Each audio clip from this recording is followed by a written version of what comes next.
वेदांतातील ग्रंथ श्रवण करण्यासाठी आमच्या चॅनलला सबस्क्राईब करा व बेल आयकॉन दाबायला विसरू नका. विठ्ठल श्री ज्ञानदेव तुकाराम ब्रह्मानंदं परमसुखदं केवलं ज्ञानमूर्तिं द्वंद्वातीतं गगनसदृशं तत्त्वमस्यादिलक्ष्यम् एकं नित्यं विमलमचलं सर्वदी साक्ष्यभूतं भावातीतं त्रिगुणरहितं सद्गुरुं तन्नमामि. विनायकं गुरुं नौमि साखरे नाम विश्रुतं चरणसान्निध्या जीवा मुक्ता भवन्ति.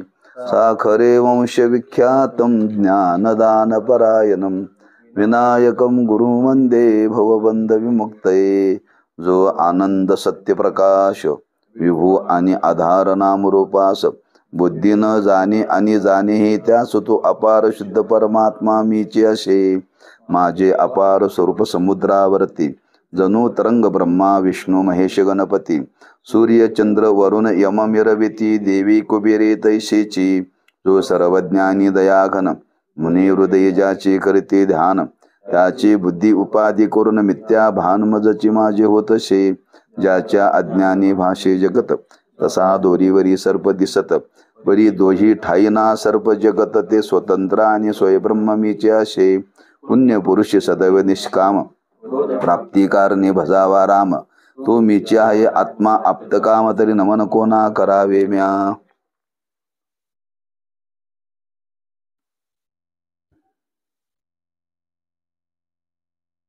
पहिला तरंगाचा विचार संपलेला आहे.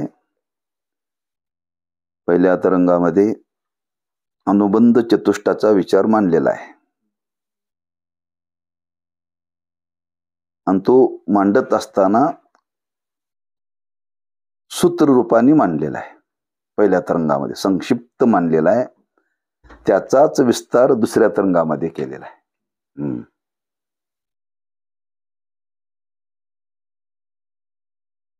म्हणून प्रथम तरंगात अनुबंधाचा संक्षिप्त विचार सांगितला, त्याचा विस्तार या तरंगात सांगावयाचा आहे. अधिकार्याच्या वर्णनात मुमुक्षुता सांगितली आहे. मोक्षाच्या इच्छेस मुमुक्षुता म्हणतात. मोक्ष स्वरूपात नाम कारण सवर्तमान जगन्निवृत्ती व ब्रह्मप्राप्ती असे दोन अंश आहेत. मोक्षाचं स्वरूप सांगितलं. यापैकी कोणत्याच अंशाची इच्छा कोणासही होत नाही. इतकेच नाही तर सर्व जीवास विषय सुखाचीच इच्छा आहे. म्हणून साधन चतुष्ट युक्त अधिकारी असणे संभवनीय नाही. याकरता ग्रंथाचा आरंभ निष्फल आहे असे पूर्व पक्षाच्या मताने प्रतिपादन करतात. पहिल्या तरंगामध्ये विचार मांडला अनुबंध चतुष्ट्याचा. त्याच्यामध्ये अधिकारी कोण, ज्याला मोक्षाची तीव्र इच्छा आहे तो अधिकारी, त्याला मुमुक्षु म्हणतात. मोक्षाचं स्वरूप काय आहे? कारणसह जगन्निवृत्ती आणि ब्रह्मप्राप्ती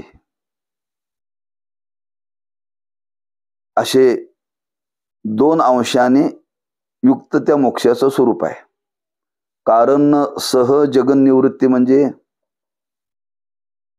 कारण म्हणजे अज्ञान आणि सह म्हणजे कार्य.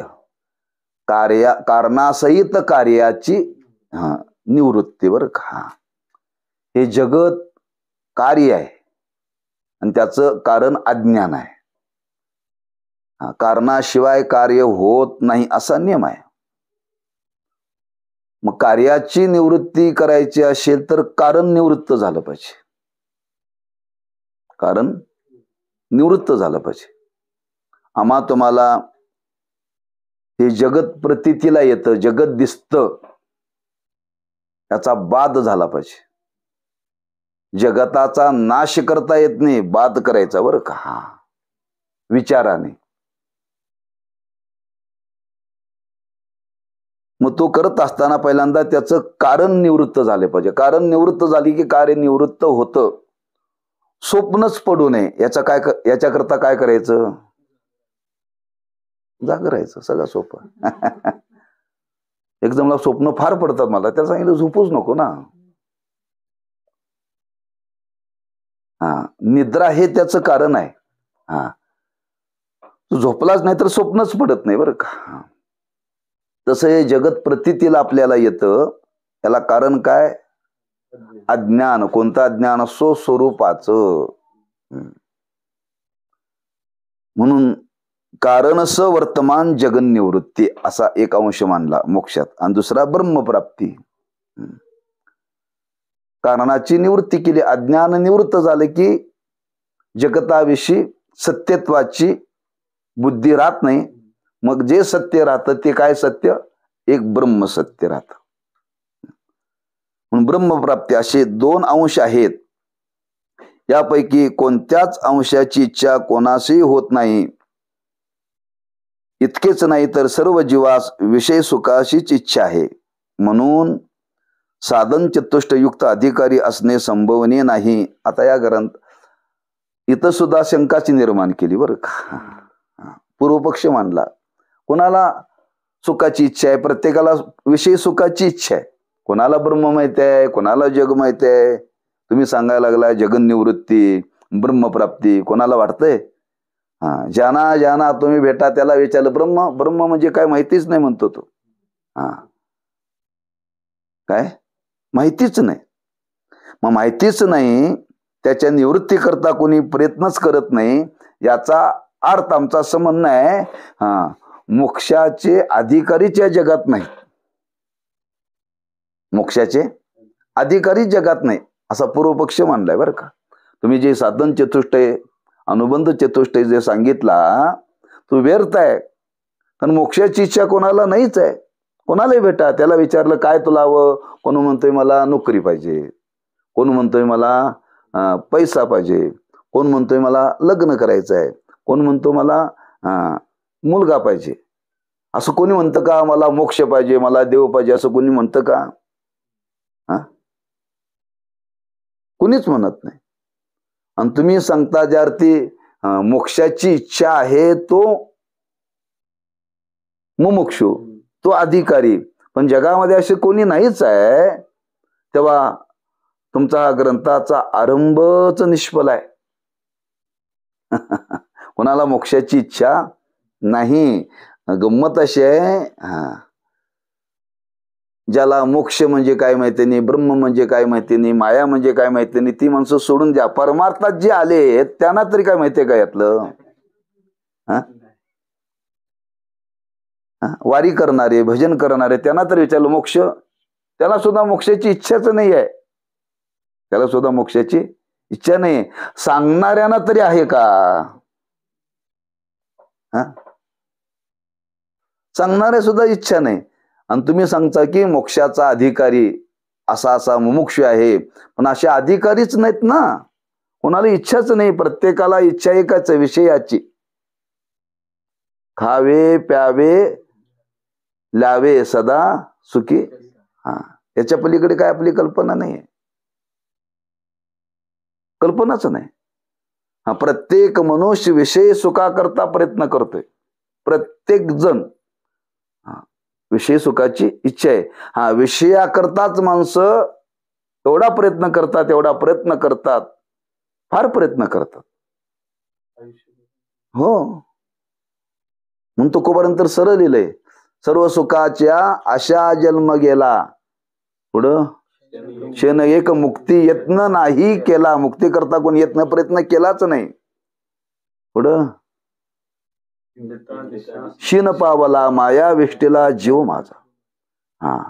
विषय सुखा करता आयुष्य चाललेलं आहे, पण मोक्षा करता कोणी प्रयत्नच करतच नाही. विषयाची प्राप्ती झाली की माणसाला त्याला पुढे काय नाही.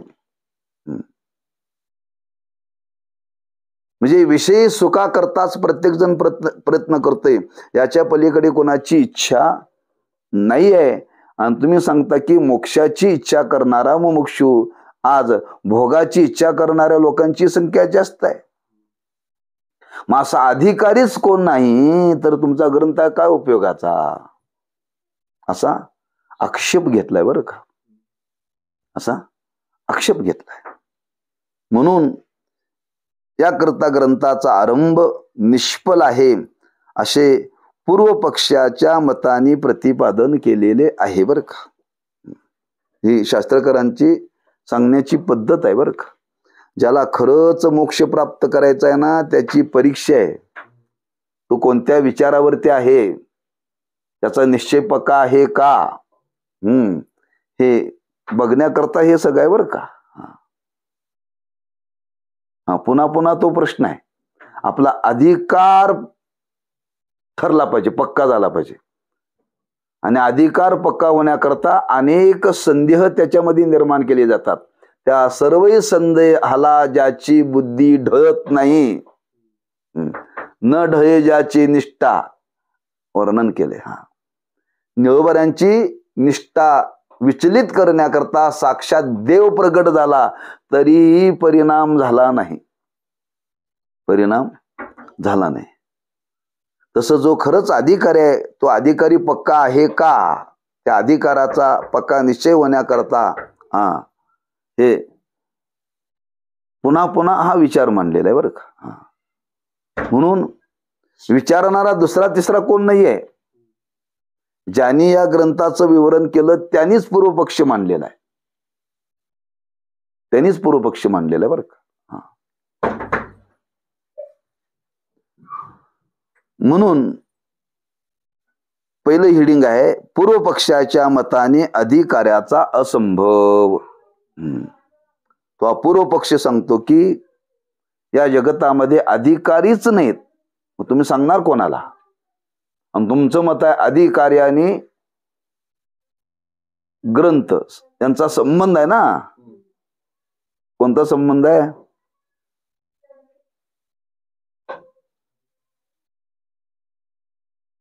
प्रतिपादक.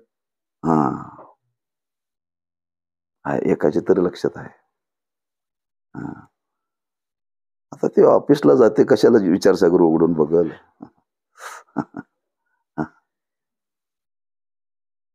गणित पुढं सोडायचे असेल तर पहिल्यांदा पाडे पाठ झाले पाहिजेत. पाडे पाठ झाले पाहिजेत. पाडे पाठ होतील तर गणित सोडवता येईल. आता पहिल्या तरंगात जे सूत्र रूपाने झाले ते शेवटपर्यंत येणार आहे. ते शेवटपर्यंत येणार आहे बरं का.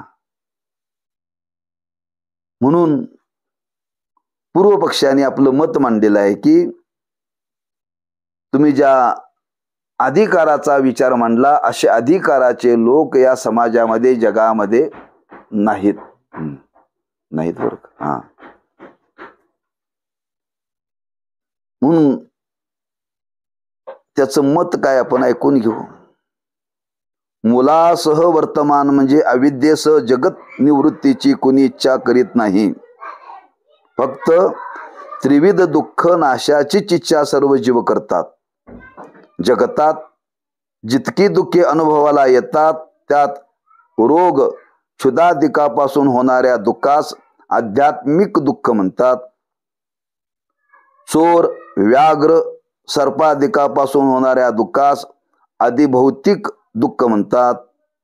आणि यक्ष राक्षस पिशाच शीतवातादिकापासून होणाऱ्या दुःखास अधिदैविक दुःख म्हणतात.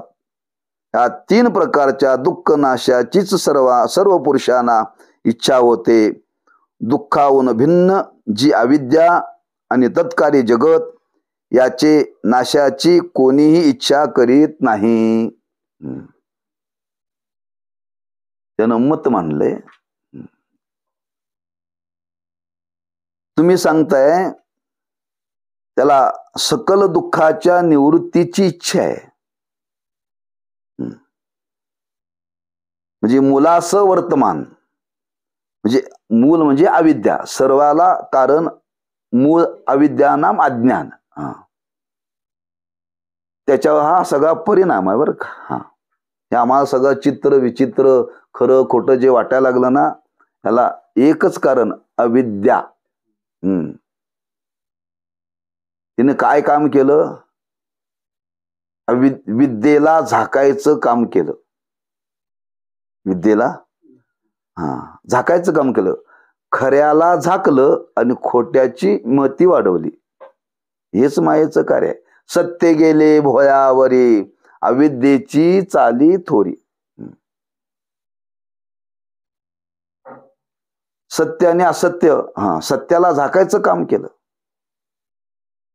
मग अविद्येसह जगत निवृत्तीची कोणी इच्छा करीत नाही असं कोणाला वाटतं का? हे जग मला दिसतं, या जगताविषयी जी मला प्रतीती येते ती मला नको असं कोणाला वाटतं? हा कोणाचा विषयच नाही आहे.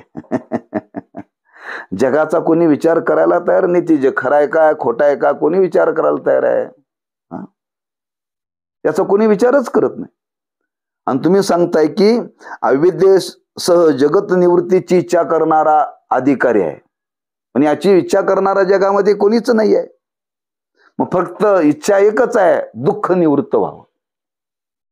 प्रत्येकाला काय वाटतं? दुःख निवृत्त व्हावं. आणि ते कोणतं दुःख? त्या दुःखाचे 3 भाग केले: आध्यात्मिक, आदिभौतिक आणि आदिदैविक. हे 3 प्रकारचं दुःख जीवाच्या पाठीशी लागलेलं आहे. रोग, क्षुधा म्हणजे तहान, भूक, हे दुःख आहे ना. नाही जर पाणी मिळालं तर, नाही जर खायला मिळालं तर दुःख वाटतं का आनंद होतो? दुःख होतं. रोग झाला की दुःख होतो. हे दुःख आहे. हे कोणतं दुःख आहे? आध्यात्मिक. या रोगाच्या, ह्या दुःखाकरता माणसं प्रयत्न करतात. रोग झाला की निवृत्त करण्याकरता, ताण लागली की निवृत्त करतात, भूक लागली की निवृत्त करतात. दुःखच आहे बरं का हे. याच्याकरता माणसं प्रयत्न करतात, ह्या दुःखाकरता बरं का. म्हणून एक पहिलं दुःख सांगितलं, लक्षात ठेवा. पहिलं दुःख आहे आध्यात्मिक. ह्या दुःखाच्या निवृत्ती करता माणूस आज प्रयत्नवादी आहे बरं का. प्रयत्नवादी आहे, त्याच्याकरता प्रयत्न करतात. दुसरा विचार मांडला की चोर, व्याघ्र, सर्पाधिकापासून, मग त्यात ढेकणं आली, डास आले बरं का. म्हणजे दुसऱ्या जीवापासून, पशुआधिकापासून, कीटकापासून जे दुःख होतं त्याला कुठलं दुःख म्हणतात? आदिभौतिक. त्याच्याकरता माणसं प्रयत्न करतात नाही का. डास चावू नये म्हणून काय लावतात ते? Good night, Morton. का डास चावा लागले तर झोप लागत नाही. दुःख आहे. चोर, गावात चोर आलाय असं जर कळालं तर झोप लागत नाही. आपल्या परिसरामध्ये वाघ आलाय असं म्हणलं की माणसं घरातून बाहेर पडत नाहीत. म्हणजे त्याच्यापासून दुःख आहे, त्याच्या निवृत्ती करता प्रयत्न. आता चोरापासून दुःख होतं, ते निवृत्त करण्याकरता जागं राहिलं पाहिजे, पारा केला पाहिजे. सर्प जर घरात आलं तर माणसं घरातून बाहेर पडतात, घरात राहत नाहीत, त्याला बाहेर काढत नाही तोपर्यंत दुःख आहे. म्हणून चोर, व्याघ्र, सर्पाधिकापासून इत्यादी बर का. सगळे त्याच्यामध्ये आले बरं का, प्राणी मात्र. त्याच्यापासून जे आपल्याला दुःख होतं त्या दुःख निवृत्ती करता माणसाचा प्रयत्न करतात. दुःख होऊ नये मच्छरदाणी लावतात, दुःख होऊ नये फॅन लावतात नाही का. त्याच्याकरता ब्रह्मज्ञान कशाला पाहिजे? आणि आदिभौतिक दुःख आहे. आणि त्याच्या पुढचं दुःख सांगितलं, यक्ष, राक्षस, पिशाच, शीत, वादादिकापासून होणाऱ्या दुःखास आदिदैविक दुःख म्हणतात. या दुःखाकरताही माणसं प्रयत्न करतात बरं का. म्हणजे दुःख होणे प्रत्येकाला इच्छा आहे. हे 3 प्रकारचं दुःख आपल्याला होऊ नये याच्या निवृत्ती करता आज माणसं प्रयत्न. या 3 प्रकारच्या दुःख नाशाचीच सर्व पुरुषांना इच्छा होते. दुःखाहून भिन्न जी अविद्या आणि तत्कार्य जगत याचे नाशाची कोणी इच्छा करीत नाही. कोण करते का? बरोबर आहे का नाही? पूर्व मत सुद्धा बरोबरच आहे असं वाटतंय बरं का. हो, खरंच आहे ना हे. अविद्या निवृत्त व्हावी असं कोणाला वाटतच नाही. अविद्या निवृत्त व्हावी असं कोणाला, अज्ञान निवृत्त व्हावं असं कोणाला वाटतं का? कोणालाच वाटत नाही. कुणी त्याच्याकरता प्रयत्न करत नाही का? त्याच्यापासून प्रपंच थांबलेला नाही. याचं अज्ञान निवृत्त झालं नाही म्हणून ह्याला पहिलीमध्ये प्रवेश मिळत नाही असं कुठं आहे? याचं अज्ञान निवृत्त झालं नाही म्हणून याला कीर्तन कुठं देत नाहीत असं आहे? याचं अज्ञान निवृत्त झालं नाही मला याला निवडणुकीला उभं राहता येत नाही असं कुठं आहे? त्याचा काय संबंधच नाही त्या अज्ञानाचा आणि याचा. मग कशाला त्याच्या नादाला माणसं लागतील? काय त्याच्यापासून काय थांबलंय का? प्रपंचातलं काहीही थांबलेलं नाही. ह्याची अविद्या गेली नाही म्हणून लग्न जुळणं असं कुठं भटजीने कधी सांगितलंय? ते म्हणजे कुंडली जुळत नाही हो, योग नाही म्हणतोय तो. का अज्ञान गेलं नाही म्हणून लग्न जुळणं असं कुठं सांगितलं का कोणी? म्हणजे त्याचा काही संबंधच नाही. त्याच्या संबंधच येत नाही, त्याचा निवृत्त करण्याचा कोणी प्रयत्नच करत नाही. आणि ही जगत, या जगताचाही कोणी विचार करत नाही. आपल्याला जे काही प्रतिबंध करतं का? काही प्रतिबंधच करत नाही. कशाला त्याच्या निवृत्ती करता प्रयत्न करायचा? म्हणून त्या अविद्ये करता आणि दिसणार जग त्याच्या निवृत्ती करता कुणीच प्रयत्न करत नाही. प्रयत्न फक्त त्रिविध दुःखाच्या निवृत्ती करता प्रयत्न करतात. म्हणून दुःखाविन भिन्न जी अविद्या आणि तत्कार्य जगत याचे नाशाची कोणीही इच्छा करीत नाही. आता कारण वर्तमान जगन निवृत्ती झाल्या वाचून सकळ दुःखाची निवृत्ती शक्य नसल्यामुळे सर्व दुःख नाशाची इच्छा करणे म्हणजेच कारण वर्तमान जगन निवृत्तीची इच्छा करणे होय असे जर सिद्धांती म्हणतील तर ते म्हणणे बरोबर नाही. बर का? काय त्यांनी प्रश्न केलाय? काय म्हटले ते पहिल्यांदा कळायला पाहिजे बरं का.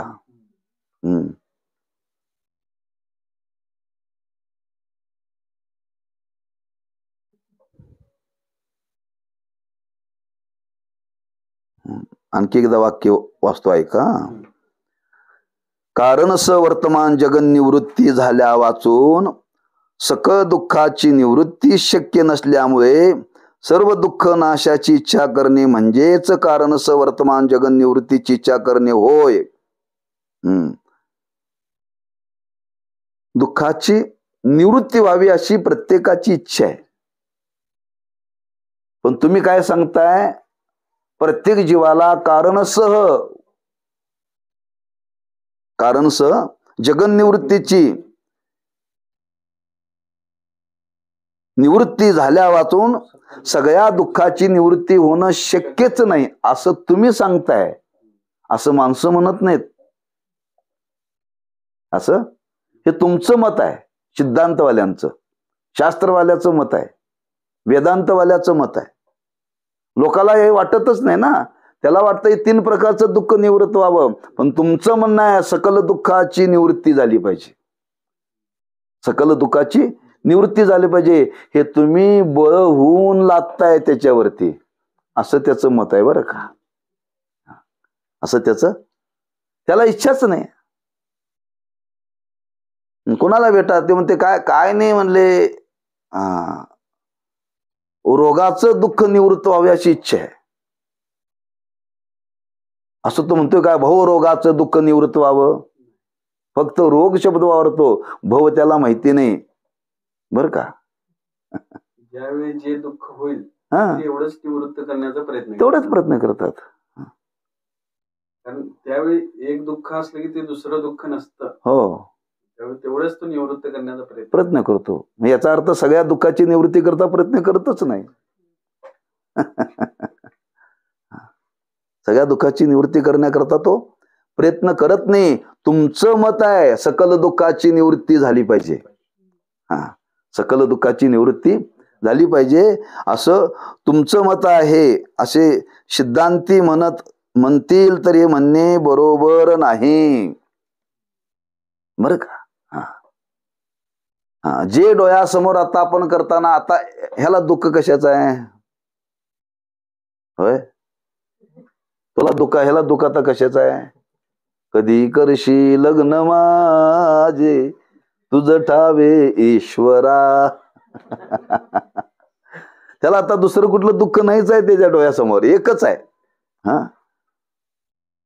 सकल दुःखाची निवृत्ती असं वाटतं त्याला.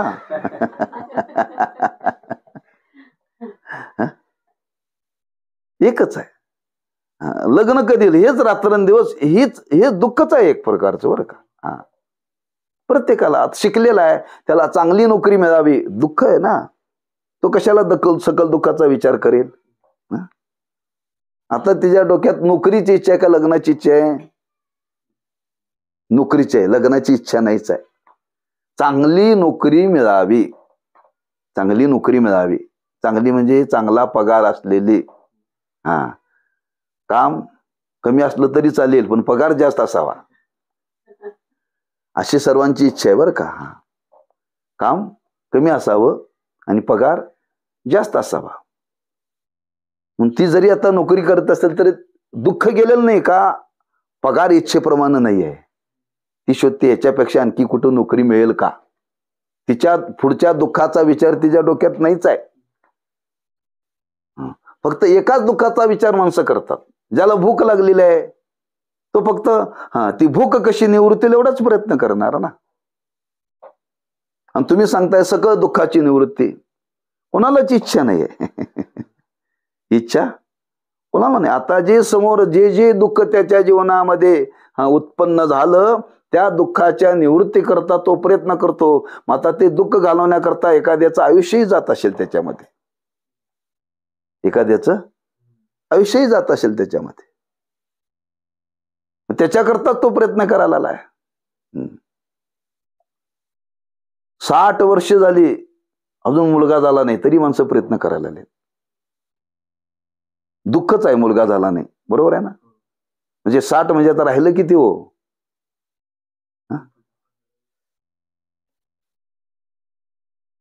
सकल दुःखाकरता कुठं प्रयत्न करायला कोणी. तेव्हा तुम्ही जे सांगता कारणच वर्तमान जगन निवृत्तीची इच्छा करणे होय, हे सर्वांची इच्छा नाही आहे. आणि असे जर सिद्धांती म्हणतील तर हे म्हणणे बरोबर नाही.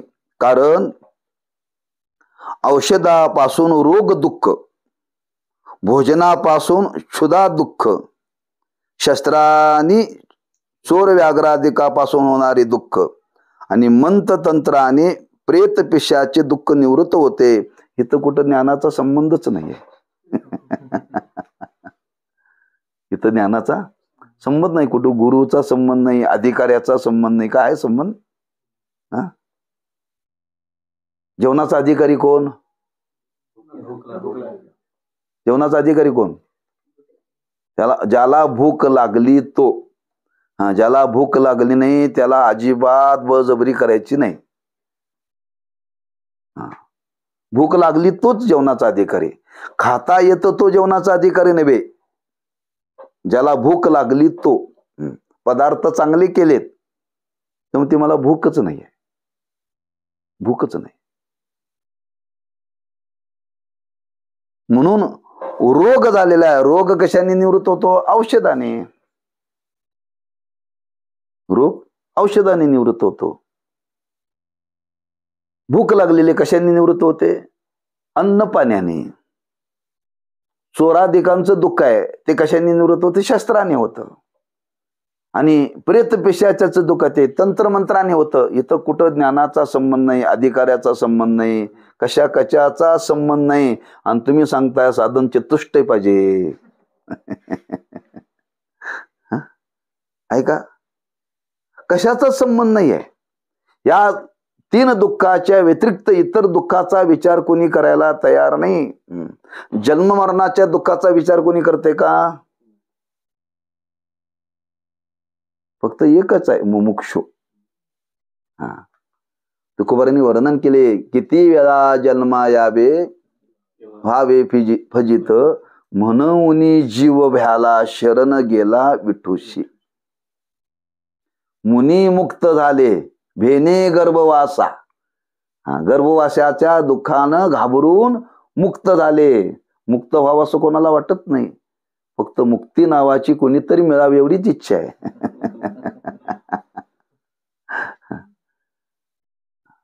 मुक्त व्हावं असं कोणाला वाटतच नाही.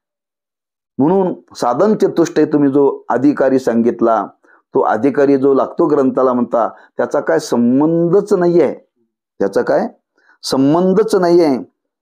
म्हणून या प्रकाराने हे या साधनाच्या द्वारे हे दुःख निवृत्त होतं. म्हणून अज्ञान सवर्तमान जगन्निवृत्ती रूप मोक्षाच्या प्रथम अंशाची जरुरीच राहत नाही. म्हणून मोक्षाच्या प्रथम अंशाची कोणास इच्छा होत नाही.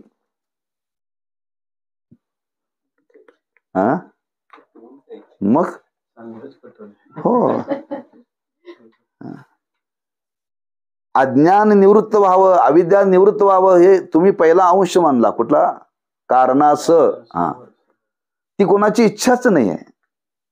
तेव्हा तुमचं हे ग्रंथामध्ये प्रतिपादन केले, हे त्याचा काय मनुष्याच्या जीवाशी संबंधच नाहीये. पहिला अंश तुम्ही सांगितला कुठला? मोक्षातला. कारणास जगन्निवृत्ती. कोणालाही याची इच्छा नाही. कशाची इच्छा आहे ते आपल्या त्यांनी विचाराने पटवून दिलेला आहे. दुसरा मुद्दा त्यातला असा, त्याचप्रमाणे ब्रह्मप्राप्ती रूप मोक्षाच्या दुसऱ्या अंशाची कोणास इच्छा होणे संभवत नाही. कारण ज्या अनुकूल पदार्थाचे ज्ञान असते त्याच्याच प्राप्तीची इच्छा होते. अन्य देशातील पुष्कळ अज्ञात पदार्थाची कोणास इच्छा होत नाही, कारण त्याचे ज्ञानच नसते. तुमच्या मताने जर ज्यास ब्रह्मस्वरूपाचे ज्ञान नसूनही ब्रह्मप्राप्तीची तर इच्छा आहे, तो या ग्रंथाचा अधिकारी. पण ज्याला ब्रह्माचे ज्ञानच नाही त्याला ब्रह्मप्राप्तीची इच्छा कशी होणार? बरे, ज्यास ब्रह्माचे ज्ञान आहे तो तुमचे मनात मुक्त आहे, त्यासही ब्रह्मप्राप्तीची इच्छा संभवत नाही. या प्रकारे ब्रह्मज्ञान असणाऱ्यास आणि नसणाऱ्यास ब्रह्मप्राप्तीची इच्छा घडणे शक्यच नाही.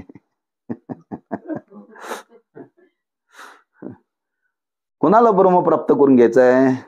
कोणाला देव प्राप्त करून घ्यायचा आहे? कोणाला इच्छाच नाही. कोणीच इच्छा करत नाही.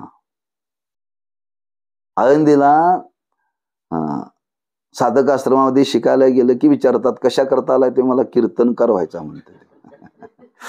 कोण तो मला प्रवचनकार व्हायचा आहे, कोण म्हणतो मला गायक व्हायचा आहे, कोण म्हणतो मला वादक व्हायचा आहे.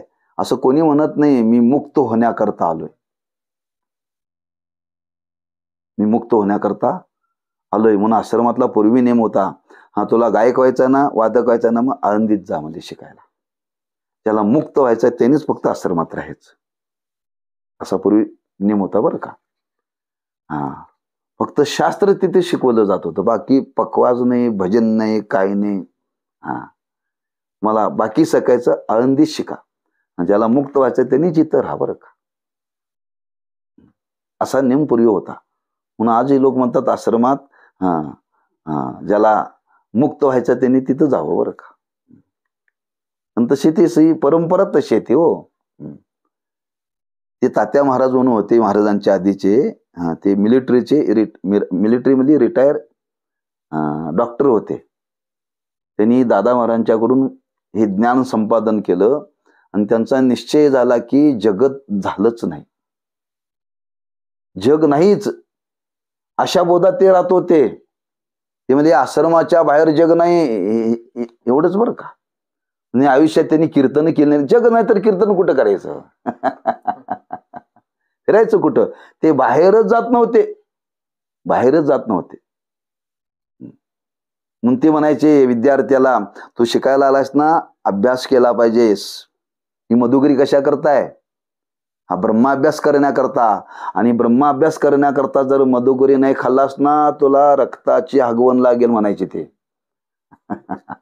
एवढे कडक होते बरं का ते. तात्पर्य सांगण्याचा हेतू काय?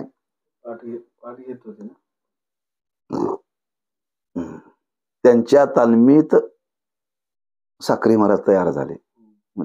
ते गुण सगळे स्वभावाचे महाराजांच्यात उतरले. कडक होते ते बरं का. पाठ सकाळी 6:30 हा 6:30 वाजून 5 मिनिटांनी विद्यार्थ्याला किती आत यायच नाही, बाहेरच. टायमिंग कितीची आहे? 6:30ची. टायमिंग कितीची आपली? 9ची टायमिंग दिल्या, 10ला आलेत का? आम्हाला तुमच्याशिवाय कोणी नाही. तुम्हाला जर हाकल तर आमच्याकडे शिकायला कोण येणार?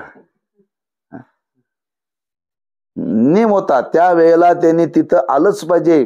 5 मिनिटं उशिरा झालं तर आत घेत नव्हते, एवढे ते कडक होते बरं का, एवढे कडक होते. म्हणून इथं मत मांडलेलं आहे मोक्षाचं, ब्रह्मप्राप्ती रूप मोक्ष, सकल वर्तमान अविद्येस निवृत्ती, जगन निवृत्ती आणि ब्रह्मप्राप्ती, हे 2 अंशी म्हणून मोक्ष सांगितले. त्यातला पहिला विचार सांगितला, दुसरा विचार सांगतात ब्रह्मप्राप्ती रूप मोक्षाचं दुसरं अंग सांगितलं. पण आज प्रत्येकाला ही इच्छा संभवत नाही, संभवत.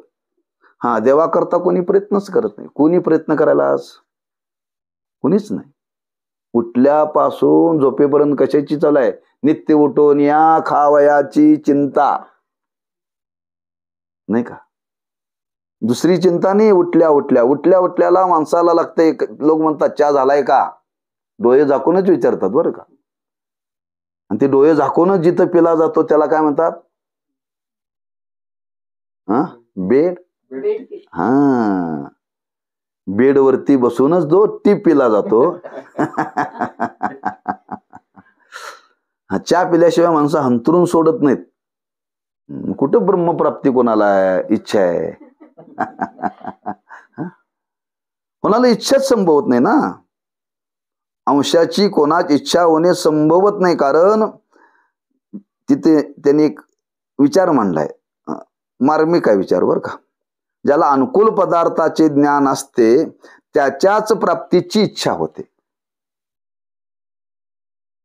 अनुकूल.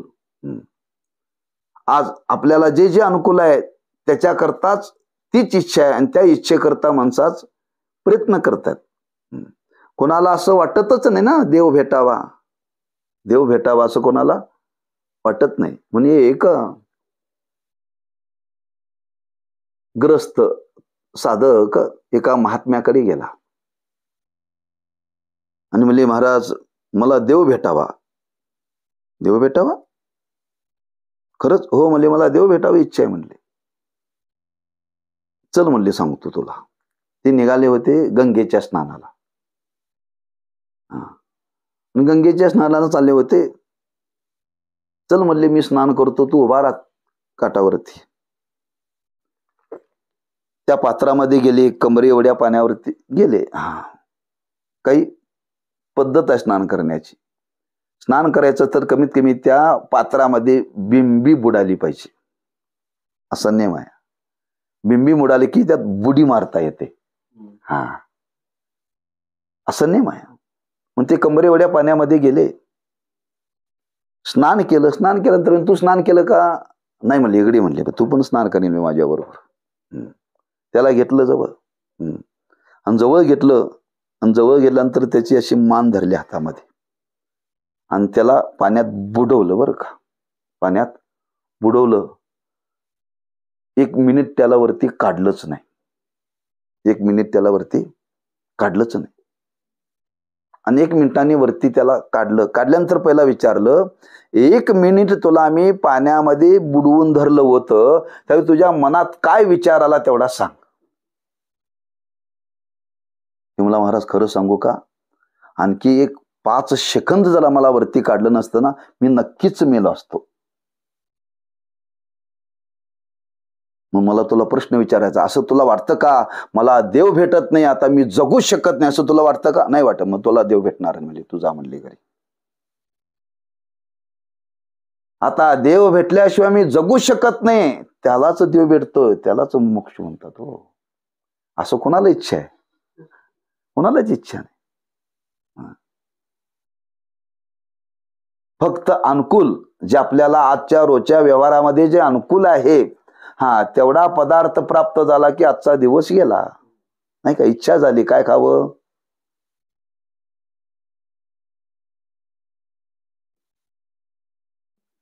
ते खाल्लं की पुन्हा शांत झाला. बरोबर आहे ना. ज्या पदार्थाचं नावही माहिती नाही, ज्याची इच्छा नाही, त्याच्याकरता कोणी प्रयत्नच करत नाही. ब्रह्म माहितीच नाही, त्याची इच्छाच नाही, तो प्रयत्न करण्याचा संबंधच येत नाही. हे कसं आहे, संबंधच नाही ना, त्याची इच्छाच नाही तर चौकशी कशाला करायची हो. रोजच्या व्यवहाराकरता आपला व्यवहार सुरळीत व्हावा, त्याच्याकरता ज्या ज्या गोष्टीची आपल्याला इच्छा आहे, तेवढ्या करता माणूसाचा प्रयत्न करतो. ती इच्छा पूर्ण झाली की संपलं. त्याच्या पलीकडे तो प्रयत्नच करत नाही, त्याला त्याची गरजच नाही. आणि तुम्ही सांगता ब्रह्मप्राप्तीची इच्छा पाहिजे. बरं, त्याने अनेक मत निर्माण केले. तुम्ही म्हणता अरे तू ब्रह्मच आहेस, त्याला ब्रह्मप्राप्तीचा प्रयत्न करायची कुठं गरज आहे म्हणले. तुमचं मत काय? जीव कसा आहे? मग ब्रह्मस्वरूपच आहे. मग तो ब्रह्मच आहे तर प्राप्तीची इच्छा होण्याचा संबंध कुठे येतोय? काही नाही, इच्छाच नाही, त्यांचा प्रश्न सोडून द्या. आणि तुम्ही ज्याला सांगता तू ब्रह्मच आहेस, त्याला तरी प्राप्त करण्याची गरज कुठे आहे? मुक्त कासया म्हणावे, बंधनची नाही टावे. ते म्हणते मी मुक्तच आहे, बंधन निवृत्त करण्याचा प्रश्न कुठे येतोय? म्हणजे हा जीव ब्रह्मस्वरूपच आहे ना, मग त्याला प्राप्तीची इच्छा कुठे आहे? प्राप्तीची कुठे आहे? तो स्वतः ब्रह्मरूप आहे, प्राप्तीची इच्छा नाही. आणि कोणाला ब्रह्म प्राप्त व्हावं त्याला ज्ञान नाही, त्याला इच्छा नाही. म्हणजे दोन्ही दृष्टीने विचार केला तर कोणालाच ब्रह्मप्राप्तीची इच्छा नाही. कोणालाच इच्छा, बरोबर आहे की नाही अगदी? असंच प्रवचनात सांगायचं. संसारच खरा सुखाचा आहे, संसारच केला पाहिजे. लोकांना पडतं बरं, महाराज तुम्ही फार चांगलं सांगितलं बरं का. फार चांगलं सांगितलं. खरं सुख त्याच्यातच आहे, त्याच्यामध्येच आहे बरं का. जे अनुभवाचं असतं ते सांगितलं की माणसाला बरं वाटतं बरं का. याचा अनुभवच नाही ना, याचा अनुभवच नाही. अनुभवच नाही म्हणजे ऐकण्यामध्ये रसच नाही लोकांना, रसच नाही त्याचा बरं का. म्हणून त्यासही ब्रह्मप्राप्तीची इच्छा संभवत नाही. या प्रकारे ब्रह्मज्ञान असणाऱ्यास आणि नसणाऱ्यास ब्रह्मप्राप्तीची इच्छा घडणे शक्य नाही. आता तिसरी बाजू सांगतात. दुसरी अशी की सर्व पुरुषांना विषय सुखाचीच इच्छा आहे. कोणास पुत्र सांगितले बघा, कोणास धन, कोणास स्त्री, कोणास ऐश्वर्य, कोणास प्रतिष्ठा, कोणास कीर्ती इत्यादी विषयांची इच्छा असते व त्या विषय प्राप्ती करता आजन्म कष्ट शोषित असतात. या सर्व विषयांचा परित्याग करून जे कोणी तपादिकाचे ठाई प्रवृत्त होऊन फार कष्ट सहन करतात असे आपण पाहतो. तेही परलोकातील विषय सुखाच्या इच्छेकरताच प्रवृत्त असतात. कोणी झाले तरी या लोकच्या किंवा परलोकाच्या विषय सुखाची इच्छा करतात. विषय सुख तर मोक्षात नाही, मग त्याचे ठिकाणी मोक्षता कशा असेल? याकरता मोक्षाची कोणीही पुरुष इच्छा करीत नाही. म्हणजे वैराग्य, शम, दम, उपरती हे कोणाचेच ठाई असणे शक्य नाही. म्हणून साधन चतुष्टय संपन्न जो ग्रंथाचा अधिकारी सांगितला तसा अधिकारी असणे संभवनीय नाही. म्हणून हा ग्रंथ व्यर्थ आहे, बांधून ठेवा, वाचूच नका, अभ्यास करूच नका. हा कोणाला इच्छाच नाही. प्रत्येकाला इच्छा काय यादी दिली त्याने. या इच्छेच्या पलीकडे दुसरी इच्छाच नाही आहे. कोणालाच इच्छा नाही. कुणी म्हणते कुणी तपश्चर्या करायला, ते तपश्चर्या करायला स्वर्गातलं सुख मिळावं म्हणून, मुक्त व्हावं म्हणून नाही. इंद्रपद प्राप्त भोगायला मिळावं का, इथल्यापेक्षा तिथले ऐश्वर्य चांगलं आहे, तिथले भोग चांगले आहेत म्हणून काही लोकांनी तपश्चर्या करायला सुरुवात केली, काहींनी यज्ञ करायला सुरुवात केली, काहींनी व्रत करायला सुरुवात केली. कशा करता? मुक्त होण्याकरता नाही, सुखा करता. या लोकातलं सुख चांगलं नाही, परलोकातलं सुख मिळावं. म्हणजे आज काही साधना करणारे जगामध्ये लोक आहेत, ते मुक्त होण्याकरता नव्हे सुखा करताच. कशा करता? हा, सुखाकरताच करतात. त्या ब्रह्मप्राप्ती करता कोणीही आज इच्छा कोणाच्या अंतःकरणामध्ये नाही, कोणी प्रवृत्त नाही. याचा अर्थ कोणालाही मुमुक्षता नाही, कोणी मोक्षाची इच्छा करणारा नाही. तो तुम्ही सांगता वैराग्य पाहिजे, शम पाहिजे, दम पाहिजे, उपरती पाहिजे, याची कशाचीच कोणाला गरज नाही. कशाचीच कोणाला गरज नाही. मग व्यवहारामध्ये हा अधिकाराचा संबंधच येत नाही ना. पैसे मिळवायला काय वैराग्य लागतं? इंद्रिय निग्रह लागतो, मनोनिग्रह लागतो, काहीच लागत नाही. जे जे आज व्यवहारामध्ये ज्या ज्या सुखाची इच्छा आहे त्या त्या सुखाच्या इच्छेकरता त्यातलं एकही लक्षण लागत नाही. वैराग्यवान असेल तर लग्न करायची इच्छा होईल. इंद्रिय मनोनिग्रह असेल तर तो धनाच्या मागं लागेल. उपरते असेल लागले का? नाहीच आहे. मग या लक्षणाचा संबंधच येत नाही. हे पाहिजे म्हणायची गरज नाही. ही कोणाच्या जीवनात नाहीच म्हणतात. ते कोणाच्या जीवनात नाहीच म्हणतात का? कोणाला ती इच्छाच नाही. नसल्यावर ती लक्षणं कोणाच्या जीवनामध्ये दिसत नाहीत. तेव्हा असा ग्रंथाचा अधिकारी तुम्ही जो सांगितला असा अधिकारी असणं शक्य नाही. जर अधिकारी शक्य नाही तर तुमचा ग्रंथ कशा करता? ग्रंथ तुमचा कशा करता? तो तुम्हीच वाचा आणि तुम्हीच मुक्त व्हा, नाही का? तुम्ही बघा, एखाद्याला सांगितलं तू हरिपाठ म्हण, तुला कॅडबरी देतो. तुमचा हरिपाठ तुम्हीच म्हणा. मला तुमची कॅडबरी हरिपाठ म्हटल्यानंतर कॅडबरी मिळते असं काही नाही. हळूच खिच्यातले पैसे काढून घेतले आणि जाऊन आणले तर का त्याला हरिपाठ म्हणायला पाहिजे की चाल पाहिजे? काय बंधनच नाही तो.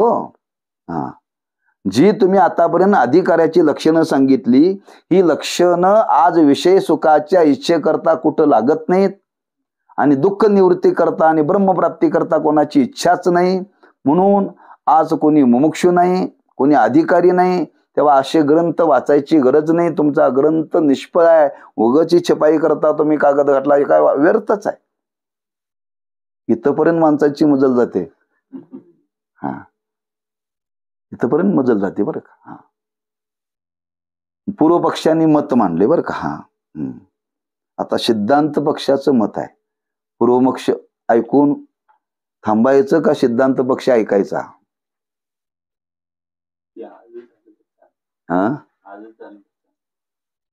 हो, काय संपवायचं म्हणजे आपल्या हातातच आहे की. त्यात ते काय संपत नाही, त्यात पुन्हा शंका निर्माण होतात. काय आता एवढं पूर्व पक्षाने मत उभं केलंय ते त्यांनी विचाराने केलंय, अविचाराने केलेलं नाहीच आहे. त्याला सुद्धा आता त्याच विचाराने ते पटवून दिलं पाहिजे ना. त्याच विचाराने ते पटवून दिलं पाहिजे. त्यानं जर एवढे 3 मुद्दे मांडले तर ते निरसन करण्याकरता तेवढा पुढचा सिद्धांत मत असणारच ना. सिद्धांत मत असणारच. पहिल्यांदा पूर्व पक्षाचं मत लक्षात आलं. ठीक आहे, सिद्धांत मत आहे काय आपण ते थोडं ऐकूया बरं का. सिद्धांत मताने अधिकाऱ्याचा संभव. पहिला संबंध पूर्व पक्षाच्या मताने त्यांनी काय सांगितलं? असंभव. अधिकाऱ्याचा असंभव. आता सिद्धांत मत आहे अधिकाऱ्याचा संभव. तो म्हणतोय संभवनीय नाही. आता सिद्धांत मत आहे संभवनीय आहेत. असे अधिकारी लोक आहेत. कसं आहेत? आता त्यांनी विचारांनी पटवून दिलेलं आहे. मूळ अज्ञानासहित जगन्निवृत्ती वाचून त्रिविध दुःख नाश होणे शक्यच नाही. आणि ज्या अर्थी सर्व लोकांना सर्व दुःख नाशाची इच्छा आहे त्या अर्थी कारणसहित जगन्निवृत्तीचीच इच्छा सर्वांना होते असेच मानणे भाग आहे. पहिलं मत मांडलेलं आहे बरं का. दुःख निवृत्त व्हावं प्रत्येकाला इच्छा आहे. मग दुःख निवृत्त व्हावं ते कालापुरतं व्हावं का कायमचं व्हावं? कायमच. जी प्रत्येकाला दुःखाची इच्छा आहे, हे मान्य आहे का नाही? तुम्हीच आता सांगितलं पूर्व, दुःख निवृत्तीची इच्छा आहे. मग दुःख निवृत्तीची इच्छा आहे, पण ते कायमचं जावं काय तात्पुरतं जावं? कायमचं जावं. मग कायमचं दुःख कधी जाईल? अज्ञान निवृत्त होईल तर दुःख निवृत्त होईल कायमचं. तर आमचं मत आहे, दुःख निवृत्ती व्हावी अशी इच्छा आहे का नाही? मग ते कायमचं व्हावं ना. कायमचं दुःख निवृत्त होण्याकरता अविद्येसह वर्तमान, अज्ञानासह, अज्ञान जर निवृत्त होईल तर दुःख कायमचं निवृत्त होईल. याच्यातून सिद्ध होतं तो अधिकारी आहे. तो अधिकारी म्हणजे तुम्ही कोणाला विचारा, दुःख पुन्हा येऊ नये. एकदा आलं ते आता येऊन गेला भयानक रोग. कुठला? कोणाला पुन्हा यायची इच्छा आहे? कोण इच्छा करतं का? ते दिवस आठवले तर भयानक आहेत. ते गेलं, पुन्हा येऊ नये. कायमचं जावं, पण ते जात नाही. आणखी दुसरं येईल त्याच्यापेक्षा भयानक. एक दुःख संपलं की दुसरं, दुसरं संपलं की तिसरं, तिसरं संपलं की चौथं, चौथं संपलं की पाचवं. दुःख कधी संपत नाही.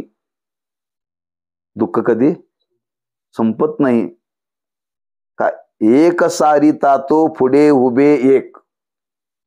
एक सारिता तो मुलगा नाही, मुलगा नाही, मुलगा नाही, मुलगा नाही. दुःख होतं. नवश केला, झाला. दुःख गेलं. नव्हता म्हणून दुःख होतं. झाला, झाला पण मंदच झाला. दुःख गेलंय. आता त्याची मंद बुद्धी निवृत्त करण्याकरता तो प्रयत्न करतोय. प्रयत्न फार प्रयत्न करून करून करून थोडासा शाना झाला, शिकला. ते दुःख गेलं, पण नोकरीच कुठं मिळेना.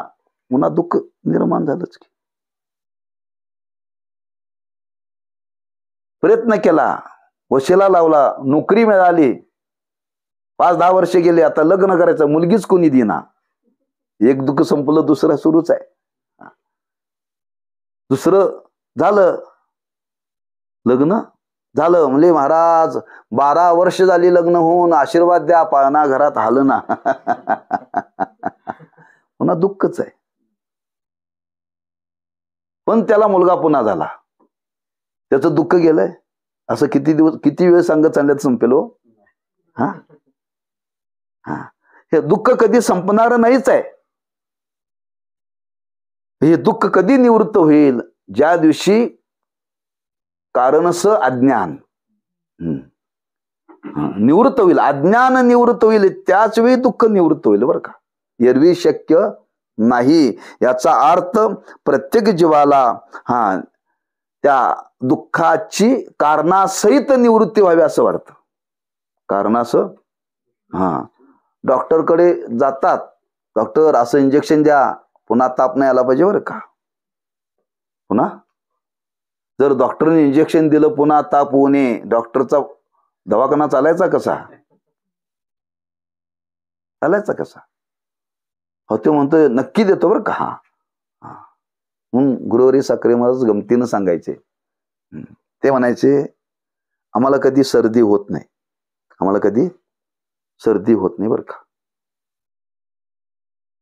पण एकदा झाली की वर्षभर जात नाही म्हणायची ते.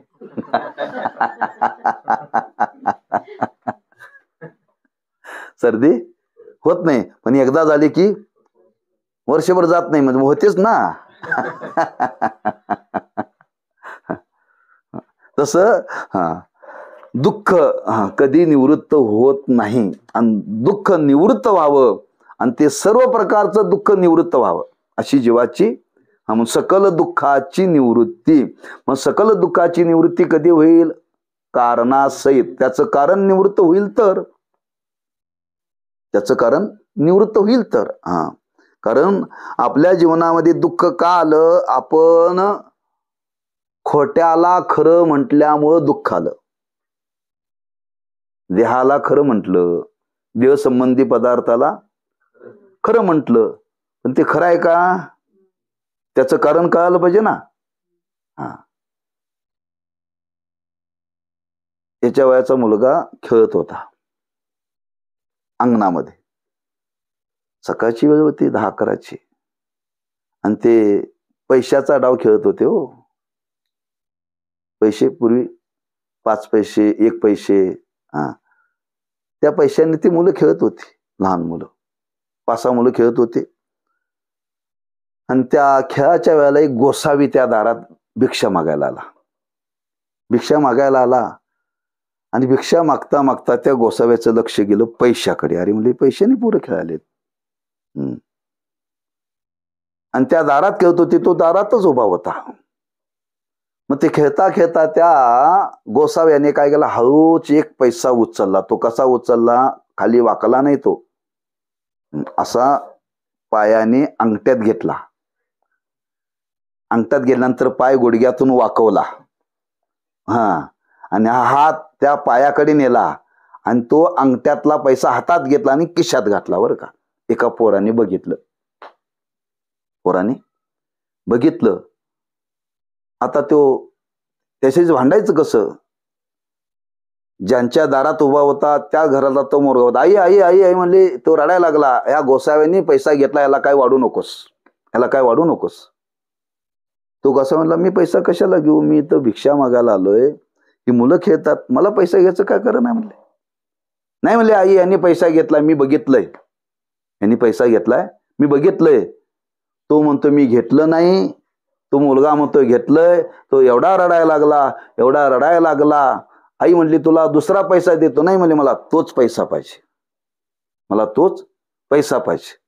काही केलं तर ते मुलगा रडायला थांबायला तयार नाही. आईने सांगितलं, घेतला ना, घेऊ दे, खोटा आहे. खोटा आहे म्हणल्यानंतर ते रडायचं थांबलं. बरं का. रडत होतं म्हणजे काय झालं? दुःख झालं. पण खोटा आहे हे कळाल्यानंतर त्याचं स्वरूप कळालं. स्वरूप कळाल्यानंतर दुःख गेलं का नाही? तसं आज आमच्या तुमच्या वाट्याला सगळी दुःख आली, ती कशामुळे आलीत?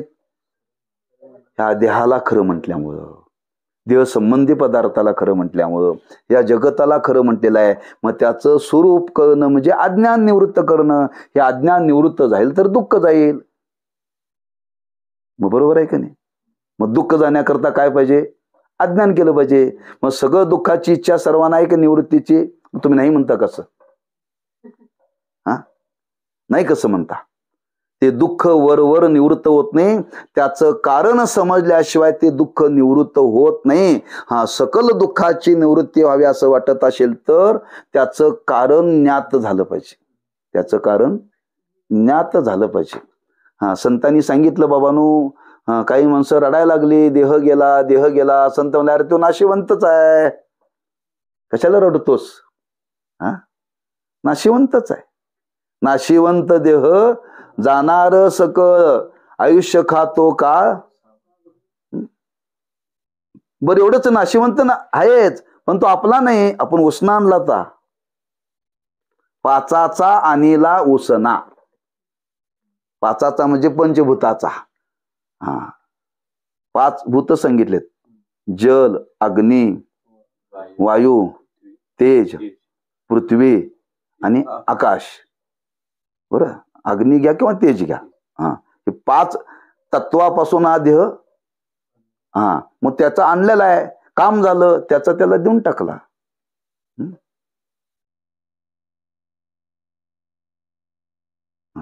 पूर्वी पद्धत होती, एखाद्या समारंभाला जायचं तर दुसऱ्या घरातले उष्ण अलंकार आणायचा, साडी आणायची, आणि काम झालं की त्याचं त्याला देऊन टाकायचं. त्यातून दुःख होतं का?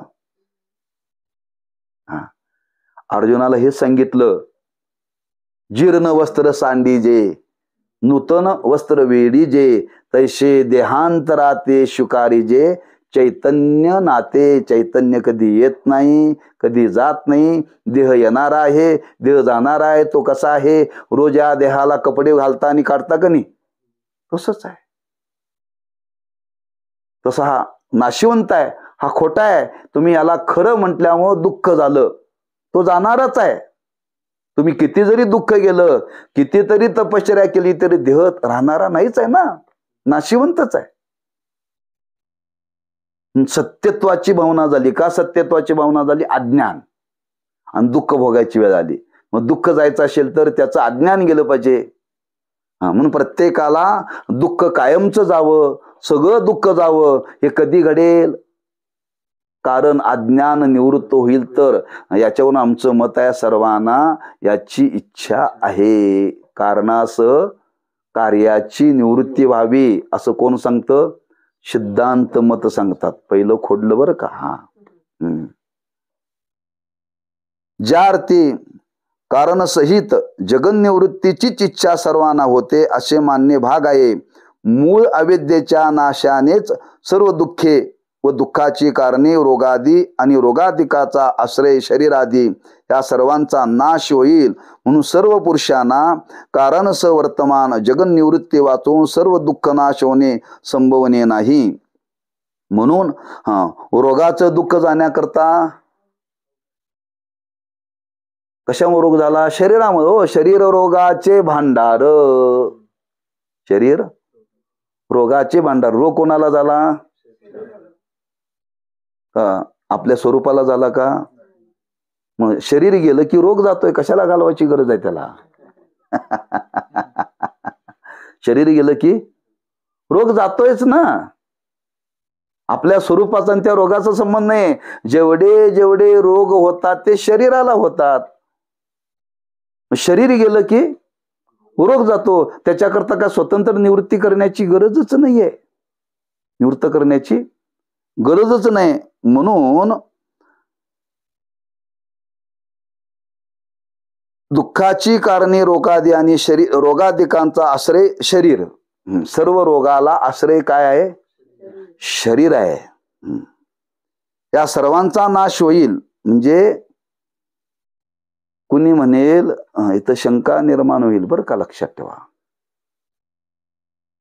शरीर गेल्यानंतर रोग जाणार आहे. मग शरीर कधी जाणार आहे? आयुष्य संपेल त्यावेळेला. पण आता आम्ही काय करायचं? आता रोग झालाय की नाही? आता आपण मरणाची वाट बघायची. त्या शरीराच्या आश्रयामध्ये रोग निर्माण झाले. शरीर पडलं की रोग जातच हो. आम्हाला रोग, तुम्ही रोग घालवायचा नाही का? शरीर पडल्यानंतर रोग जाणारच आहे. मग हे पडण्याची आपण वाट बघायची का? आम्हाला तर जगायची इच्छा आहे ना. 60 वर्ष, 70 वर्ष, 100 वर्ष. आणि तुम्ही म्हणता देह पडला की रोग जातो. मग जगण्यात काय अर्थ आहे? जगायचं कशा करता? याचा अर्थ शरीर जर नाशिवंत आहे, शरीर जर पंचमहाभूतापासून झालेलं आहे, मग त्याच्यापासून रोग झालेले खरे आहेत का? असं विचाराने घालवायचं आहे बरं का. त्या शरीराचा आणि रोगाचा संबंध आहे. त्या शरीराचा आणि रोगाचा संबंध आहे. शरीरापासून मी अलिप्त आहे हे आपल्याला पुढे ज्ञान करून दिलं जाणार आहे. म्हणून शरीराचा आणि रोगाचा संबंध आहे. पण आपलं स्वरूप त्याच्यापासून वेगळं आहे बरं का. म्हणून एक रोगाचा आणि शरीराचा संबंध सांगितला. दुसरा संबंध सांगतात, औषधादी उपायाने सर्वांची रोगजन्य दुःख निवृत्ती होते असा अनुभव नाही. बरे, ज्याची होते त्यास पुन्हा रोगजन्य दुःख होत नाही असे नाही. सगळ्याच औषधाने सगळेच रोग जातात असं काही नाही. बरं, एकदा गेला पुन्हा होणार नाही असं काय गॅरंटी आहे? म्हणजे सगळ्याच औषधाने सगळे रोग जात नाहीत, गेले तर पुन्हा होणार नाही अशी त्याची निश्चितता नाही आहे. औषधादी उपायाने सर्वांची रोगजन्य दुःख निवृत्ती होते असा अनुभव नाही. बरे, ज्याची होते त्यास पुन्हा रोगजन्य दुःख होत नाही असे नाही. याचप्रमाणे आदिभौतिक आदिदैविक दुःख नाशाचा प्रकार आहे. व्यावहारिक कोणत्याही उपायाने तिन्ही दुःखाचा अत्यंत नाश होत नाही असा सूक्ष्म विचार केला तर निश्चय होतो. म्हणजे हे 3 प्रकारचं दुःख सांगितलं. आदिभौतिक, आध्यात्मिक, आदिदैविक. हे दुःख लौकिक उपायाने निवृत्त होतं, झालं तर काही कालापुरतं होतं, कायमचं निवृत्त होत नाही. झाल्यासारखं वाटतं, पण पुन्हा आणखी रोग येतोच, पुन्हा जे व्हायचं ते पुन्हा होतच. जर तशी जर व्यवस्था असती तर नाही, जगतातले आज बरेच व्यवहार चालले नसते. एकदा केस कापले की पुन्हा वाढणारच नाहीत, अशी जर व्यवस्था असती तर न्हाव्याची जात निर्माण देवानी केलीच नसती. एकदा कपडे धुतले की पुन्हा धुवावे लागतच नाहीत, असं जर घडलं असतं तर परीट नावाची देवानी निर्माण केलीच नसती. एका देहाकरता देवाला हे सगळं निर्माण करावं लागलं. एका देहाकरता, बरं का, एका देहाकरता सगळं निर्माण करावं, लक्षात ठेवा. एकदा शर्ट घातला की पुन्हा फाटणारच नाही. सळी कुष्टी जन्माला घातलीच नसते. शिंपी जन्माला आलाच नसता. 18 पगड जाती निर्माण केल्या. एकदा खुरप घेतलं की आयुष्यभर पुरलं असतं तर लोहार.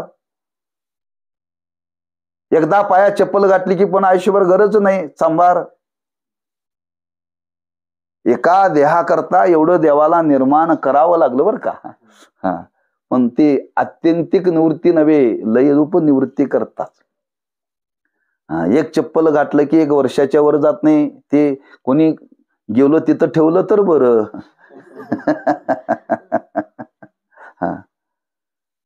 म्हणजे सर्व औषधाने कुठलंही 3 प्रकारचं दुःख निवृत्त होत नाही. जीवाची इच्छा आहे कायमचं जावं, पण कायमचं जात नाही. त्याच्याकरता माणसं प्रयत्न करतात का नाही?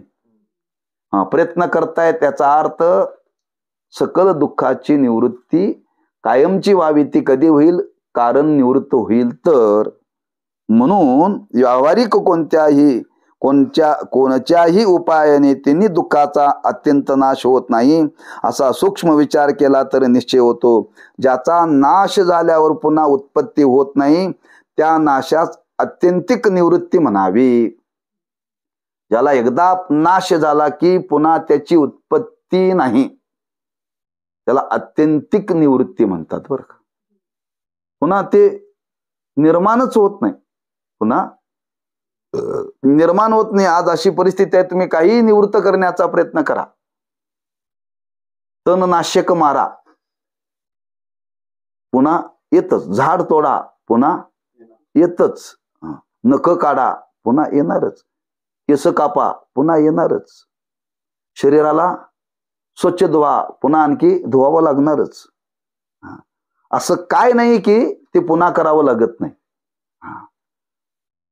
जे आज आम्ही जे निवृत्त करण्याचा प्रयत्न करतो त्याची अत्यंतिक निवृत्ती लौकिक उपायाने होत नाही. आणि ज्याची कायमची निवृत्ती होते त्याला म्हणतात अत्यंतिक निवृत्ती.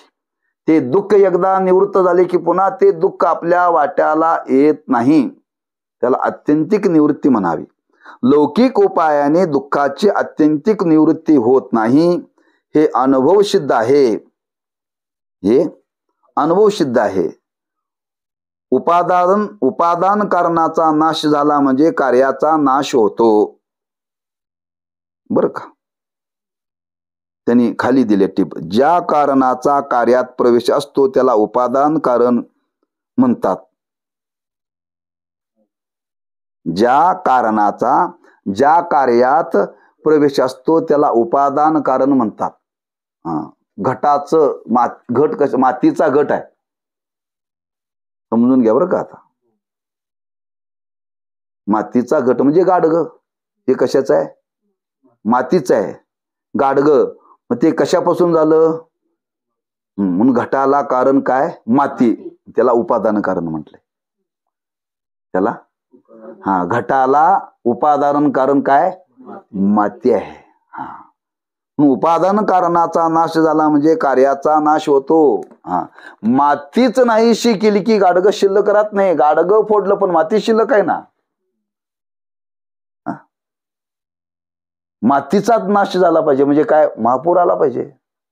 महापूर आला की माती वाहून जाते, गाडी की करणार कशी तयार? हा, गाडगं जरी फोडलं तरी माती शिल्लक राहते का नाही? हा, उपादान कारण त्या कार्यामध्ये असतं बरं का, त्या कार्यामध्ये असतं. हा, हे वस्त्र आहे, वस्त्राला उपादान काय, उपादान कारण काय? आता लक्षात घ्या तुम्ही, कापूस. हा, कापसामुळे वस्त्र झालं निर्माण बरं का. कापूसच निवृत्त केला तर वस्त्र निर्माण करता येत नाही. मातीच निवृत्ती केली तर गाडगे तयार करता येत नाहीत. हा, गाडगं फोडलं म्हणजे माती गेली नाही, पुन्हा दुसरं आणखी करता येतं ना. वस्त्र फाटलं म्हणजे पुन्हा निर्माण होत नाही का, पुन्हा कापूस आहे ना. म्हणून उपादान करणे कायम असतं. हा, कार्य निवृत्त होतं, पुन्हा त्याच्यापासून आणखी निर्माण होतं ना, पुन्हा त्याच्यापासून ते निर्माण होतं. या नियमाने सर्व शरीरादी दुःखांना उपादान कारण जे आत्मस्वरूप अज्ञान आहे. आज आमच्या तुमच्या दुःखाला कारण काय? आत्मस्वरूपाचं अज्ञान. अज्ञान आहे तोपर्यंत दुःख राहणारच. माती आहे तोपर्यंत एक गाडगं फुटलं की दुसरं होणारच. वस्त्र फाटलं तरी कापूस आहे तोपर्यंत दुसरं वस्त्र निर्माण. ज्या दिवशी कापूस पिकायचा बंद होईल त्या दिवशी वस्त्र होणार नाही, हे शक्य आहे? लौकिक दृष्टीने होऊ शकत नाही. पण कापूस आहे म्हटलं की पुन्हा वस्त्र होणारच, माती आहे म्हटलं की गाडगं होणारच. तसं आपल्याला आत्मस्वरूपाचं अज्ञान आहे म्हटलं की दुःख होणारच. दुःखच होणे असं जर वाटत असेल तर अज्ञान निवृत्त झालं पाहिजे. अज्ञान निवृत्त झालं पाहिजे. दुःखाना, सर्व दुःखाला उपादान कारण जर काय असलं तर आपलं आत्मस्वरूपाचं अज्ञान आहे. त्याच्याच नाशाने सर्व दुःखे व दुःख साधने यांचा अत्यंतिक नाश होईल. एकदा अज्ञान निवृत्त झालं की दुःख निवृत्त होईल आणि त्याची साधने निवृत्त होतील. काय बाकी करायची गरज नाही. स्वप्न पडलं आणि तो घाबरला, ओ मला तो वाघ दिसालाय, अहो मला तो वाघ दिसालाय. आता त्याला काय करावं लागेल? कोणी म्हणते हा काठी घेऊन येतो त्या वाघाला मारायला, जमेल? घाबरलाय तो, रडायला लागलाय, मला वाघ आलाय, माझ्याकडे आलाय. आता त्याला निवृत्त, ते दुःख वाघाचं दिसत झालेलं आहे ना, त्याला निवृत्त करायचं. आता वाघ मारून चालणार नाही तिथं, त्याला जागच करावं लागेल. जाग करणं म्हणजेच अज्ञान. हा, त्या झोपेच्या अज्ञानामुळं त्याला स्वप्न पडलं ना. तसं आम्हा तुम्हाला हे दुःख कशामुळे व्हायला लागलं? आत्मस्वरूपाच्या अज्ञानामुळं. मग आत्मस्वरूपाचं अज्ञान निवृत्त झालं की दुःख निवृत्त होतं. आत्मस्वरूपाचं अज्ञान निवृत्त झाले की दुःख निवृत्त होतं. दुःख साधने या सर्वांचा अत्यंतिक नाश होईल. त्या अज्ञानाचा नाश आत्मज्ञानाने होईल. अज्ञान कशाने निवृत्त होतं? ज्ञानाने. अंधार कशाने निवृत्त होतो? बाकी कशाने निवृत्त होत नाही. गुरुवरी महाराज सांगायचे, एक जण म्हणले महाराज मला चांगला पकवाज वाजवता येतो, मी पकवाजाचे बोल वाजवून हा अंधार घालवतो. नाही जाणार. म्हणजे महाराज मला राग येतो, माझ्याकडे सामर्थ्य आहे, हा मला दिवे लावण्याचे राग येतो. हा, तो राग म्हटला की दिवे लागतात. असा कुठला जर राग आला तर अंधार जाईल का? ज्या अर्थी त्या रागाने दिवे लावता येतात पण अंधार घालवता येत नाही ना. वाजवण्याने आनंद घेता येतो पण अंधार घालवता येत नाही ना. अंधार घालवण्याकरता काय पाहिजे? दिवाच लावला पाहिजे. तिथं पर्यायी साधन कोणतंही नाही आहे. कोणी म्हणते मी जप करतो. काय करतो? जपानी अंधार. तिथं प्रकाशच पाहिजे, दिवाच पाहिजे. दिव्याशिवाय अंधार जात नाही. तसं आत्मज्ञानाशिवाय अज्ञान निवृत्त होत नाही. मान्य आहे का नाही? का बळजबरी आहे? हा, मग सिद्धांत मत बरोबर आहे का पूर्व पक्षाचं मत बरोबर आहे?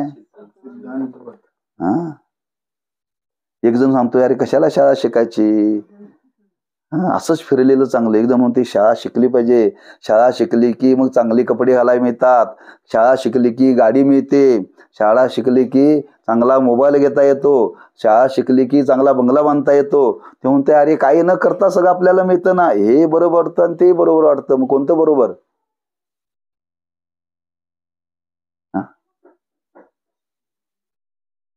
तसं सुरुवातीला पूर्व पक्ष बरोबर वाटतो बरं का. पण विचारांती मात्र त्याची सिद्धी करून दाखवतात. म्हणून दुसऱ्या कोणत्याही उपायाने होणे शक्य नाही. याविषयी छांदोग्य उपनिषदाच्या 7व्या प्रपाठकात अशी कथा आहे की आत्मज्ञान व्यतिरिक्त 14 विद्या 64 कलांनी युक्त नारद असूनही त्यांचे दुःखाचा नाश झाला नाही. म्हणून तो सनत कुमारास शरण गेला. नंतर सनत कुमाराने त्या ब्रह्मात्मिक ज्ञानाचा उपदेश करून त्याचे दुःख निवृत्त केले. ब्रह्मास भूमा म्हणून दुसरे नाव आहे. भूम विद्येचा उपदेश करते वेळी भूमाच सुखरूप आहे, तो सर्व शोक दुःख रहित आहे. भूम्याहून इतर सर्व जगत शरीरादी दुःखाचे साधन आहे असे सांगितले आहे. अज्ञान आणि तत्कार्य जगत भूमाहून ब्रह्माहून भिन्न आहे, अर्थात दुःख साधन आहे. याकरता त्रिविध दुःख नाशाची इच्छा म्हणजे कारण वर्तमान जगन निवृत्ती रूप मोक्षाच्या प्रथम अंशाची इच्छा सर्वांना होते सिद्ध झाले. नारदांचं उदाहरण दिले, उपनिषदामध्ये आलेलं आहे. किती विद्या प्राप्त होत्या? 14 विद्या प्राप्त होत्या, म्हणजे ज्ञान होतं ना. 64 कला होत्या, तरी नारदांचं दुःख गेलेलं नव्हतं का? आत्मज्ञान झालेलं नव्हतं. व्यवहारातल्या कोणत्याही विद्या संपादन करा, आपल्याला एका विद्येचा पूर्ण अभ्यास नाही, त्यांना 14 विद्या होत्या. 64 कला होत्या. एवढं भौतिक ज्ञान संपादन करून सुद्धा नारदांचं दुःख गेलेलं नाही. कोणी म्हणेल मी वकील आहे, मी इंजिनियर आहे, मी डॉक्टर आहे, कुठं मिळ बसायचं हो, मी कीर्तनकार आहे. हे ज्ञान नव्हे बरं का, हे ज्ञान नव्हे. म्हणून ती गोष्ट सांगितली जाते, आपण प्रवचनामध्ये ऐकली. पावसाळ्याचे दिवस होते आणि पूर्वीचा काळ होता, नावेशिवाय प्रवास करता येत नव्हता. काही माणसं त्या नावेच्या काठावरती आली, नावेमध्ये बसली. नावाडी होता, त्यांनी नाव हाकायला सुरुवात केली. आणि नाव मध्यावरती गेल्यानंतर त्या नावाड्याला त्या चौघांनी विचारलं, नावाडी दादा काय शिकलाय काय? म्हणले. ते म्हणले मला फक्त अंगठा करायला येतो. म्हणले अंगठा? अरे तुझं आयुष्य फुकट गेलं. म्हणले फुकट? बघ मी इंजिनियर आहे, दुसरा मधला मी डॉक्टर आहे, तिसरा मधला मी वकील आहे. तू काही शिकला नाहीस, काय जन्माला येऊन तुझा जन्म वाया गेला म्हटले. त्याला त्यांनी अगदी वेड्यात काढलं बरं का. सगळे ते चौघही त्याला बोलायला लागले. ठीक आहे, ते म्हणला तुमचं म्हणणं बरोबर आहे, परिस्थिती नव्हती, प्रतिकूल अवस्था होती, वाडवडिलांनी शिकवलं नाही. पण आता या नावेच्या व्यवहारात माझं पोट भरते, मला काय फार त्याची अपेक्षा? अरे नाही म्हणले, पैसा मिळवला पाहिजे म्हटले. ठीक आहे, असं बोलणं चालू होतं. बोलता बोलता सोसाट्याचा वारा सुटला, नाव डोलायला लागली बरं का. तो नावाडी दादा म्हणला, हे बघा आता नाव पलीकडे जाईल का याची शाश्वती? वारं एवढं सुटलंय, मी सुद्धा आता या वाऱ्याला थांबवू शकत नाही. नाव पलटी होण्याची शक्यता आहे. तुमच्यापैकी कोणाला पोहायला येतं का? ते म्हणजे आम्हाला कोणालाच येत नाही. ते मला माझं आयुष्य जेव्हा वाया जायचं तेव्हा जाऊ दे, तुमचं आत्ताच जाणार आहे म्हटला. का? मला आता पोहायला येतं. इथं पोहून जाण्याकरता डॉक्टरी उपयोगी पडत नाही, वकिली उपयोगी पडत नाही, इंजिनियरचं ज्ञान उपयोगी पडत नाही. तसं या संसार सागरातून तरुण जाण्याकरता 14 विद्या 64 कला उपयोगी पडत नाही. त्याला आत्मज्ञानच पाहिजे. आत्मज्ञानाने ते निवृत्त होतं. म्हणून सर्व जीवांना सर्व दुःखाची कायमची निवृत्ती व्हावी अशी इच्छा आहे ना, तेव्हा आमचं मत आहे कारण सहकार्याची निवृत्ती व्हावी हे सर्वांना मान्य आहे. एका अंशाचा विचार केला, दुसऱ्या अंशाचा विचार आपण पुढच्या पाठात करू. पुंडलिक वरदारी विठ्ठल, श्री ज्ञानदेव तुकाराम. विठ्ठल विठ्ठल.